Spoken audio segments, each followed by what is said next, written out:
السلام عليكم ورحمة الله وبركاته. ازيكم يا اخواتي احلى متابعين لقناتي؟ واخيرا امي جت عندي وشرفتني ونورت بيتي. وطبعا غدانا النهارده كان طبعا الجودة من الموجودة زي ما انتم شايفين. هو ده اكلنا النهارده. اول حاجة بقى هبدأها معاكم، هعمل تسبيكة المحشي. انا بقى كنت عاملة محشي مشكل، كنت عاملة كوسة وبتنجان وفلفل، وعملت كمان ورق عنب. صراحة يعني أصناف النهاردة يعني من اللي في البيت، من الجودة من الموجودة. وطبعا أنا ما عنديش أغلى من أمي، يعني ما صدقت الصراحة إن هي يعني جات لي، فحبيت بقى أعمل لها حاجات حلوة كده. أول حاجة بقى زي ما انتم شايفين حطيت سمنة وزيت، وحطيت كمان البصل كنت ضرباه كويس جدا في الكبة. أنا صراحة لما البصل معايا بيبقى كتير بعمله في الكبة.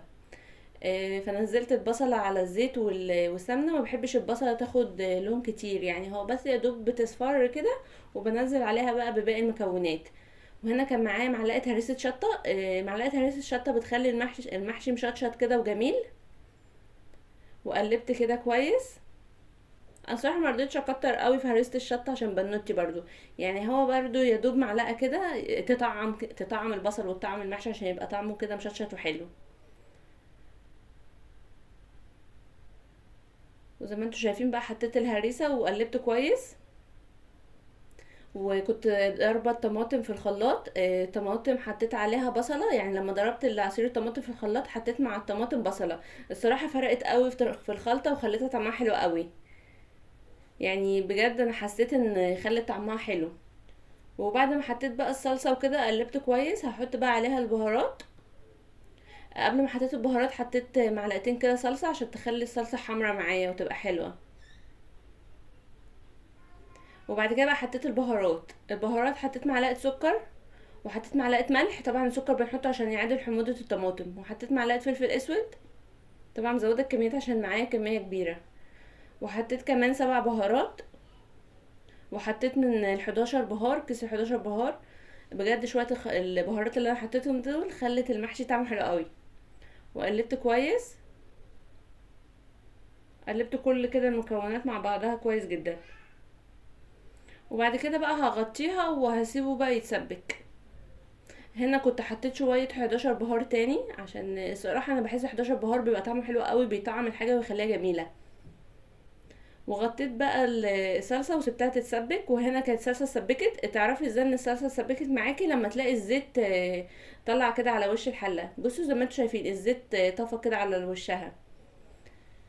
وهنا بقى حطيت صلصه وحطيت الرز. طبعا الرز غسلاه كويس جدا ومصفياه. انا بحب احط جزء من الصلصه واقلب، ولو احتاج تاني احط الباقي. يعني مش بحب احطهم كلهم مره واحده، يعني بحب اقسمهم واشوفه محتاج تاني ولا لا. لو احتاج تاني بحطهم، لو محتاجش ساعات بقى بحطه في كيس واشيله في الفريزر.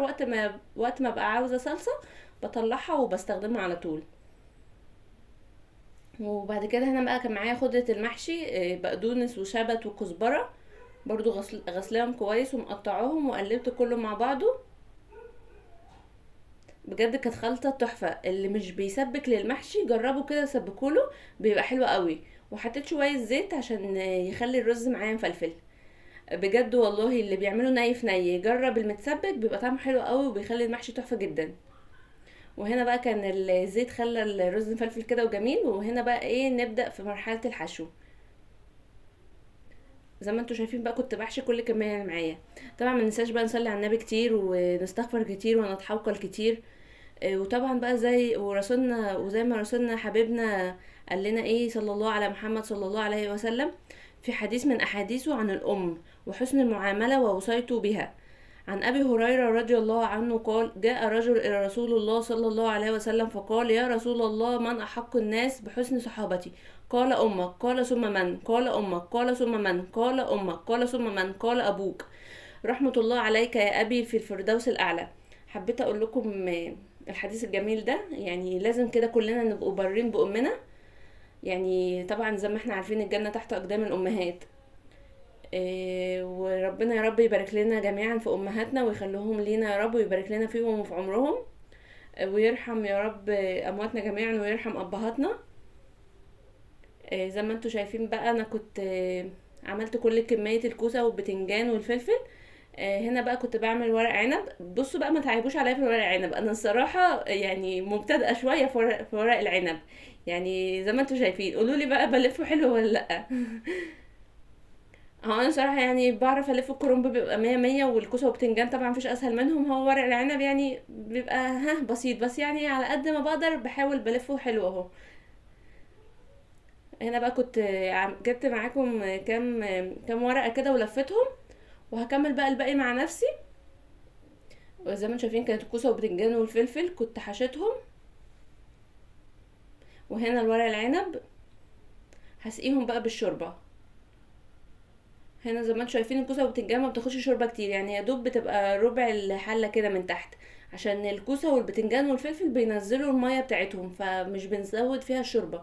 اما الورق العنب بنزود عادي، ممكن يعني على اول صف كده او الصف اللي تحتيه يا دوب، يعني عادي كتري في الشوربه عادي في ورق عنب. ولازم نحط طبق عشان الطبق يحكم الورق، عشان ما يخليش الورق معانا يتفك. فلازم نحكم الطبق كده كويس، ونحطه على اول حاجه على درجه حراره عاليه، وبعد كده نوطي النار لما يستوي. وهنا بقى كنت بعمل الكفته، كان معايا بصله مبشوره، ومعايا ليا برضو ليا مبشوره، ونص كيلو لحمه مفرومه، وحطيت عليها البهارات، حطيت ملح وفلفل اسود وسبع بهارات و11 بهار.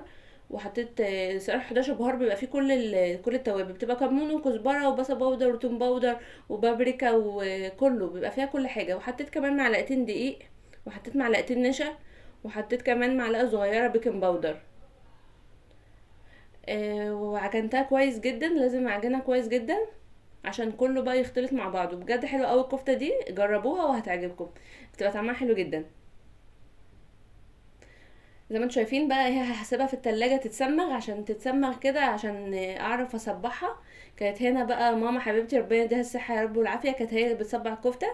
قولوا لها كده منوراني في الفيديو كده، وربنا يبارك لي فيها يا رب، ويجعلها دايما كده في وسطنا، ويبارك لنا فيها وفي عمرها يا رب.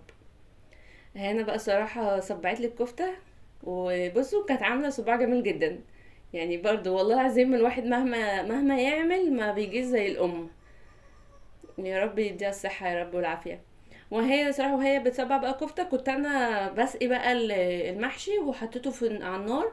وكنت عاملة كمان فراخ مشوية، وكنت متبلاها صراحة من بالليل عشان تتطعم التتبيلة ويبقى طعمها حلو قوي. انا الصراحة كنت عاملة معاكم قبل كده تتبيلة الفراخ المشوية، هبقى اسيب لكم اللينك بتاع الفيديو بتاع الفراخ المشوية في صندوق الوصف. اللي ما شافش الفيديو يبقى يشوفه، هسيبه لكم في صندوق الوصف. برضو تتبيله الفراخ المشويه تحفه جدا يعني. الحمد لله يعني الاكل طلع جميل جدا والحمد لله. وهنا بقى كانت ماما كانت خلاص هنا كانت بتخلص تسبيع الكفته. بصوا والله العظيم فنانه، بصوا مخليه صباع تحفه جدا. انا طبعا لما بعمل الكفته يعني بتكش شويه، والله العظيم طلع تحفه الاكل معاها. وده كان شكل سفرتي النهائي، اتمنى كده يعجبكم. كنت عامله بقى ملوخيه، برضو الملوخيه كنت عاملاها معاكم قبل كده. كنت عامله ملوخيه بقى، والمحشي المشكل الكوسه وبتنجان والفلفل والورق عنب والفراخ والكفته. اتمنى فيديو النهارده يعجبكم، متنسونيش في اللايك والسبسكرايب وتفعيل زر الجرس ليصلك مني كل فيديو جديد بنزله. والقاكم في فيديو جديد تاني ان شاء الله، ومع السلامه.